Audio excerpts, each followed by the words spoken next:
ہماری بھی عادت ہونی چاہیے، ویسے کچھ اچھے کاموں کی نا عادت ہونی چاہیے، سیدھے ہاتھ سے پکڑائیں، سیدھے ہاتھ سے لیں، الٹے ہاتھ سے نہ پکڑائیں، یار یہ عادت پختہ ہو جائے، قیامت والے دن سیدھے ہاتھ جب کہا جائے کہ پکڑ اپنا نامہ اعمال، تو میں سیدھا ہاتھ ہی بڑھاؤں۔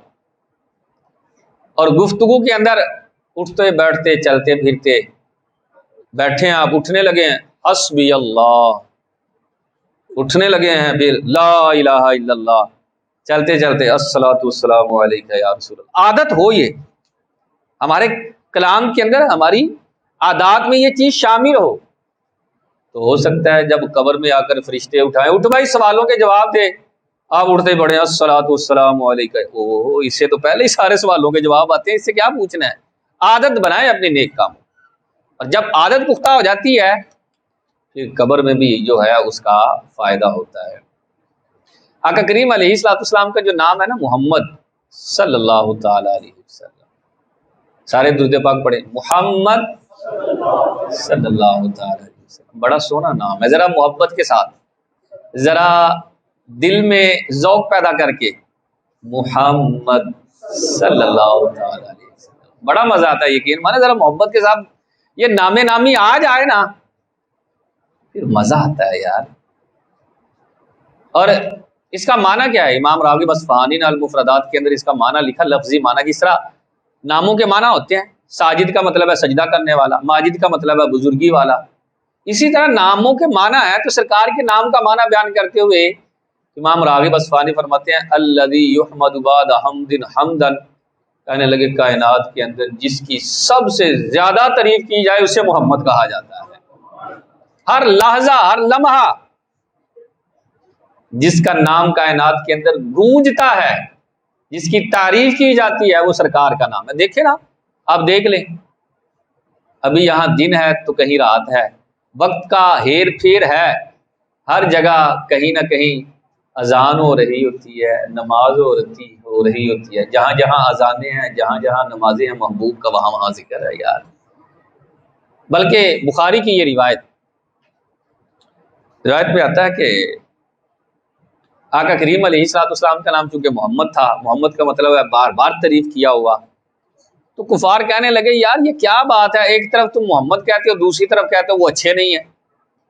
محمد کہتے ہو اور معاذ اللہ مجنون بھی کہتے ہو، محمد کہتے ہو اور جادوگر بھی کہتے ہو، کوئی بات ہے کرنے والی، یہ تو کلام ہی ٹھیک نہیں ہے، درست نہیں ہے۔ ایک طرف تم کہتے ہو سب سے زیادہ معزز، سب سے زیادہ عزت والے اور سب سے زیادہ جن کی تعریف کی جائے، اور دوسرا آگا تم بد تعریفی کرتے ہو۔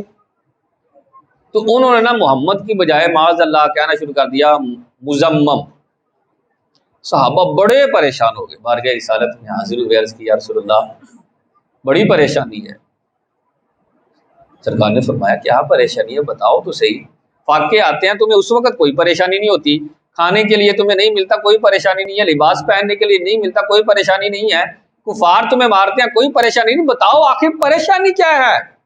بڑے پریشان ہو گئے ہو۔ عرض کیا رسول اللہ کفار نا آپ کی بد تعریفی کر رہے ہیں، نہ زیبا کلمات کہتے ہیں، اتنا سونا چہرہ جو اللہ نے بنایا ہے اس کے بارے میں غلط جملہ بولتے ہیں، اور معاذ اللہ آپ کو مزمم کہہ رہے ہیں، مزمم کا مطلب ہے بد تعریفی کیا ہوا۔ سرکار مسکرانے لگے، فرمایا دیکھو یار میرے رب نے میرے نام کو کیسے کفار کی زبان سے محفوظ رکھا، وہ جس کی بد تعریفی کرتے ہیں، جس کو برا کہتے ہیں وہ مزمم ہے، اور میرے رب نے آنا محمد، مجھے تو محمد بنا کر کائنات کے اندر بھیجا ہوگا، میری بد تعریفی نہیں ہے، میری تعریف ہی اللہ جو ہے وہ نکالے گا، نام لینا ہی تعریف ہے یار۔ اللہ اکبر۔ اور اس نام کی کیا برکتیں ہیں، معارج النبوہ جلد نمبر 3 کہ آخر میں جا کر اس واقعے کو لکھا ہے، یہودیوں کا ایک بہت بڑا عالم دین ہے جس کا نام جلبیب تھا، اس کا اکلوتا بیٹا جس کا نام حباب تھا۔ آپ سمجھتے ہیں اکلوتا بیٹا، اور اکلوتے بیٹے سے کتنی محبت ہوتی ہے، کتنا پیار ہوتا ہے، اور یہ باپ بھی اپنے بیٹے سے کچھ ایکسٹرا ہی بہت زیادہ محبت کرنے والا، ہر چیز بتائی ہے، ہر چیز کے بارے میں آگاہی یا شناسائی دی ہوئی ہے۔ ایک دن بیٹا ایک کمرے میں داخل ہوا تو کچھ کاغذات تھے، اور ان کاغذات کے اندر ایک چاندی کی ڈبیا تھی، اور اس کے اوپر تالا لگا، دیکھ کر نا کچھ غصے میں آ کہا ابا حضور کیا بات کرتے ہیں، کوئی چیز مجھ سے آپ نے چھپائی نہیں ہے، جائیداد کے سارے معاملے مجھے بتائے ہوئے ہیں، خاندان کے بارے میں سب کچھ بتایا، دوست احباب کے بارے میں سب کچھ بتایا، یہ کیا آپ نے مجھ سے کیا چھپا کر رکھا ہوا ہے؟ کہا بیٹا جان بوجھ کے چھپایا ہوا ہے۔ کہا جان بوجھ کے، وہ کیوں؟ کہا اس کے اندر ایک عربی کے بارے میں کچھ حالات لکھے ہوئے ہیں، جب تو بڑا ہوگا نا علماء کی صحبت میں بیٹھے گا تو تجھے پتہ چل جائے گا کہ ہمارا دین سچا دین ہے، پھر اس ڈبی کو کھول کے پڑھ بھی لے گا تو پھر ٹھیک ہے، ابھی نہیں کھولنا یار۔ اس نوجوان کے دل میں ایسے جیسے چنگاری، یار پتہ نہیں اس کے اندر ہے کیا، پتہ نہیں ہے کیا۔ وہ نوجوان اس تلاش میں تھا کہ کب کوئی باپ کسی کام میں لگے اور میں جا کر نا اس میں دیکھوں ہے کیا۔ ایک دن وہ جلبیب جو اس کا باپ تھا وہ کسی کام میں لگا تو باپ جو اس کا بیٹا تھا وہ کمرے میں داخل ہوا، اس ڈبیا کا تالا توڑا، کہتا میں نے تالا توڑا اور اس کا اوپر والا ڈھکن جو اٹھایا تو کمرے میں نور ہی نور، روشنی ہی روشنی۔ میں بڑا پریشان کہ روشنی کہاں سے آ گئی، یہ کمرہ سارا جگمگا کیسے اٹھا؟ بہرحال میں نے اس کے اندر دیکھا تو چند اوراق تھے، کاغذ تھے، میں نے ایسا کھولنا شروع کیا تو اس کے فرنٹ پیج پر پہلا جو نام لکھا تھا وہ محمد صلی اللہ علیہ وسلم لکھا تھا، اور اس نام سے نور کی کرنیں نکل کر سارا کمرہ روشن ہو رہا تھا، اور نیچے سرکار کے اوصاف لکھے ہوئے تھے۔ آقا کریم علیہ الصلوۃ والسلام کے بارے میں لکھا تھا کہ وہ بڑے خوبصورت ہیں، ان کی ابرو جو ہیں وہ پیوستہ ہیں، ہونٹ باریک ہیں، ناک اونچی ہے اور خوبصورت رخساروں والے، اور آنکھوں میں جو ہے اللہ کی طرف سے گویا کہ سرما لگا اور سرخی جو ہے ہوگی۔ سرکار کا باقاعدہ پورا کا پورا حسن بیان کیا۔ وہ نوجوان کہتا ہے میں حسن پڑھتا جاتا، دل میں عشق مصطفیٰ داخل ہوتا جا رہا تھا۔ اب ایسے جیسے دل میں یہ آگ سی لگ گئی کہ وہ وقت کب آئے کہ میں محمد عربی کی زیارت کروں۔ کہتے ہیں اس آگ نے اتنی زیادہ تپش اختیار کر لی کہ وہ نوجوان نہ وہیں بے ہوش ہو کے گر گیا۔ ماں آئی، اکلوتا لاڈلا بیٹا بے ہوش پڑا تو رونے لگ گئی، باپ کو بلایا، باپ بھی بڑی محبت کرنے والا، اس کے منہ کے ساتھ اپنا منہ رگڑنے لگا، وہ کہنے لگا تجھ پر میری جان قربان بیٹا، تجھے پتا ہے کہ میں تجھ سے کتنی محبت کرتا ہوں، کیا ہوا، کیوں بے ہوش ہو گیا؟ ہوش آیا تو نوجوان کے تیور کچھ بدلے ہوئے تھے، کہنے لگا ابا تو نے ساری عمر گمراہی کی زندگی گزاری، مجھے بھی گمراہ رکھنا چاہتا تھا، سن میں نے وہ کاغذ پڑھ لیے ہیں، میں نے وہ نبی آخر الزمان کے بارے میں پڑھ لیا ہے، ان کا حسن بھی پڑھا ہے، ان کا کردار بھی پڑھا ہے، وہ بڑا خوبصورت، بڑا اعلیٰ، بڑا کمال درجے کا وہ نبی ہے، سن لے، پتہ نہیں نبوت کا دعویٰ انہوں نے کب کرنا، لیکن میں نے آج سے ہی ان کی غلامی کو قبول کر لیا ہے، پتہ نہیں کہاں ہے وہ، مجھے نہیں پتا۔ باپ نے سنا تو بڑا غصہ آیا، بڑا غصہ، اس نے سزا دینا شروع کی۔ مدینے کے اطراف میں نا یہودی رہتے تھے، ان کے قبیلے تھے،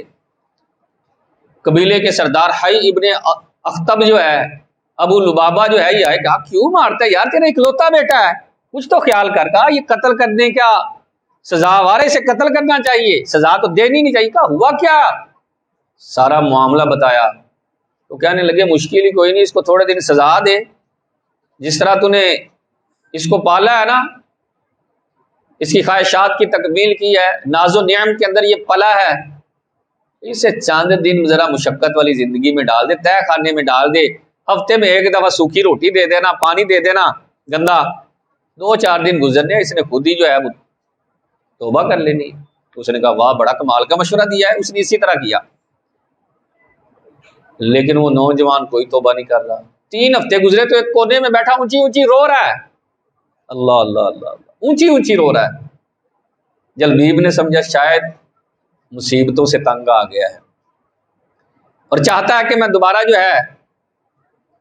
اپنے آبائی مذہب پر آ جاؤں، اسلام کو چھوڑ دوں، کہا بیٹا آپ پریشان کیوں ہوتے ہو؟ اس لیے رو رہے ہو نا کہ تمہیں مصیبت پہنچی ہوئی ہے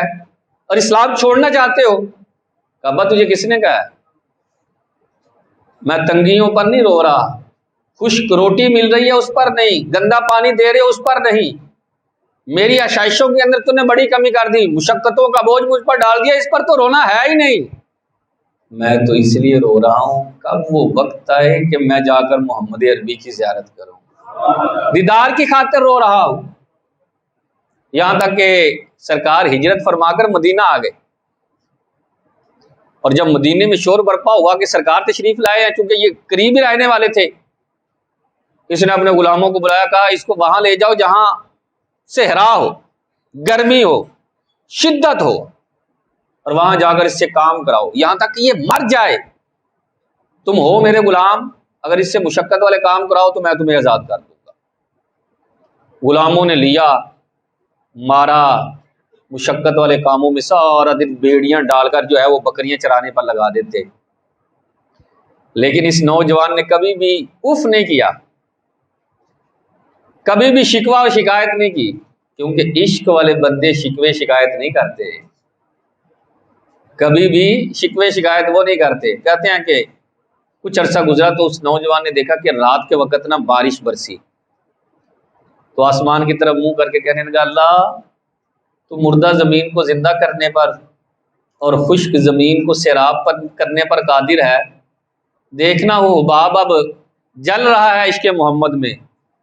تو اسے بھی سیراب کر نہیں دیتا؟ بڑی دیر ہو گئی ہے، بڑی مدت ہو گئی ہے سرکار کو دیکھے میں نے دیکھا نہیں، مولا کوئی اسباب پیدا کر دے کہ میں سرکار کی بارگاہ میں چلے جاؤں۔ کہتے ہیں اتنا کہا بیڑیاں خود بخود ٹوٹ گئی۔ 80 میل کا فاصلہ تھا مدینے سے، رات کو چلا تو فجر کے ٹائم مدینہ میں تھا۔ حضرت عمار انصاری ایک صحابی ہیں، ان کے دروازے پر دیکھا کہ یار ایک نوجوان ہے، کپڑے گرد آلود ہیں، سفر کے آسان نمایاں ہیں، پتا تھا یہ مسافر ہیں، نکلتے کہنے لگے نوجوان تجھے دیدار محمد کی قسم مجھے بتا تو کہاں سے آیا ہے؟ اللہ اللہ اللہ، زخموں پہ ایسے جیسے نمک نہیں چھڑک دیا۔ نوجوان چیخیں مار کر رونے لگ گیا، پریشان ہو گئے کہ ہوا کیا؟ کہا خیر ہے یار، کیا میں نے کہا ہے؟ کہا تو نے دیدار محمد کا ذکر کیا، جانتا ہے محمد کہاں ہے؟ کہا جانتا ہی کیا ہوں، میں نے کلمہ پڑھا ہے، میں ان کا غلام ہوں۔ کہا یہاں سے کتنی دور ہے؟ کہا قریب ہی ہیں، لیکن پہلے مجھے اپنی کہانی سنا، داستان سنا، مجھے لگتا ہے پیچھے کوئی داستان ہے۔ کہا نہ کر یار، اب نہ سن میری داستان غم، اب دل جو ہے مچل رہا ہے کہ میں سرکار کے شہر میں آ گیا ہوں، اب مجھے لے چل فوراً بارگاہ رسالت میں۔ حضرت عمار کہتے ہیں کہ میں لے کر چلا تو ادھر سرکار بھی مسجد نبوی کے دروازے پر کھڑے ہیں، اللہ اکبر، جیسے انتظار کر رہے ہیں، ایسے دیکھ رہے ہیں راہ۔ جب سرکار نے مجھے اور وہ حباب کو دیکھا، سرکار پہلی مرتبہ اور وہ بھی سرکار کو پہلی مرتبہ دیکھ رہا ہے، جب سرکار نے دیکھا تو ایسے بازو پھیلا دیے، فرمایا وہ حباب آ جا جلدی سے، سینے لگ جا کہ ابھی جبریل آیا اور آ کر پیغام دیا کیا محبوب حباب نے آپ کے لیے بڑی تکلیفوں کو برداشت کیا ہے، میں رب ہو کر اس سے محبت کرتا ہوں، آپ ہی سے اپنا محبوب بنا لیجیے۔ سینے سے لگایا۔ حضرت حباب نے پھر اپنی ساری داستان غم سٹوری جو ہے وہ سنائی، تو نام محمد کی بڑی برکت ہے، صرف نام پڑھا اور اسلام قبول کیا ہوا ہے۔ اللہ رب العزت جو ہے ہم سب کو قرآن و سنت کا فہم عطا فرمائے، آمین۔